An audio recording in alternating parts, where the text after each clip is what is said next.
नाना साइलीहरुकोमा यो चाहिँ माछा कुकुवा रहेछ। यता चाहिँ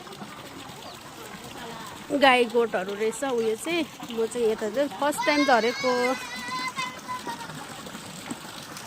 मजाले बनाउनु भएको रहेछ।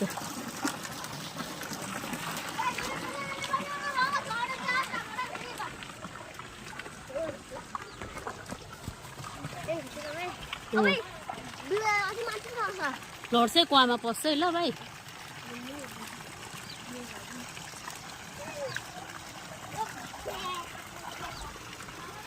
दामी रहेछ, दामी दामी।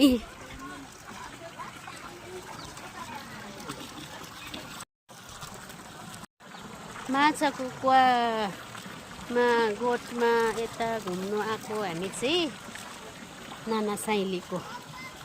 नाना साइली भनेपछि चाहिँ मेरो हस्बेन्डको नाना साइलीको घर चाहिँ यता रिगु पर्छ, साउथ रिगु। त्यता आएको छु।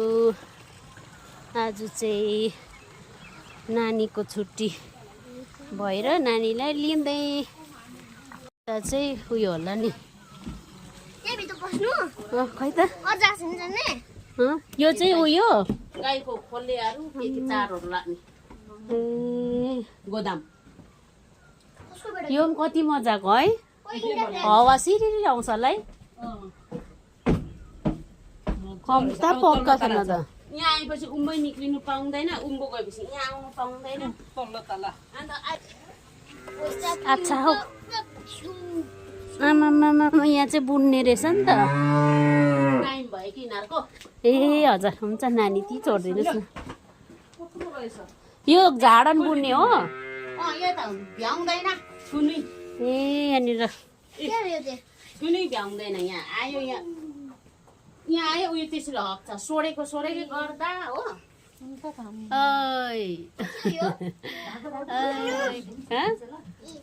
हम्बा कतिवटा रहेछ हम्बा।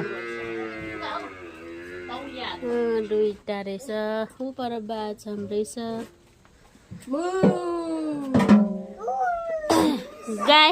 गाई बस्तुलाई पनि मजाको रहेछ नि त यहाँ त।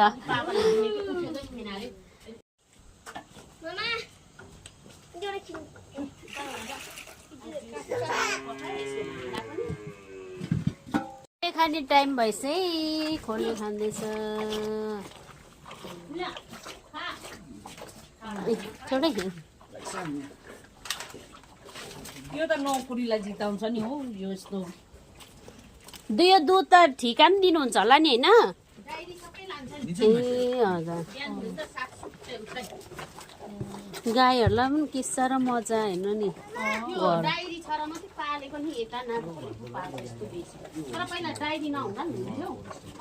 अब उधोतिर त प्राय जन पाल्छ है गाईले त।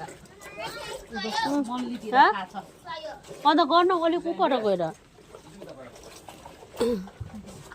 बाछा पनि दुईटाकै रहेछ नि त। यहाँ बहिनी बेबी पनि रहेछ बहिनी। बेबी सानो सानो बेबी। माम खाँदैछ।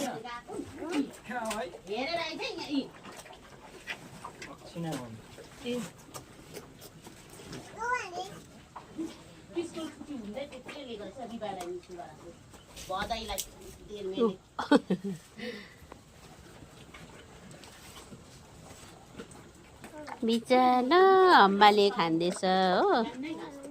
यो पनि छ अर्को। यो एउटाले त खाएन त। औ यता अब हाङ गर्छ है। ओइ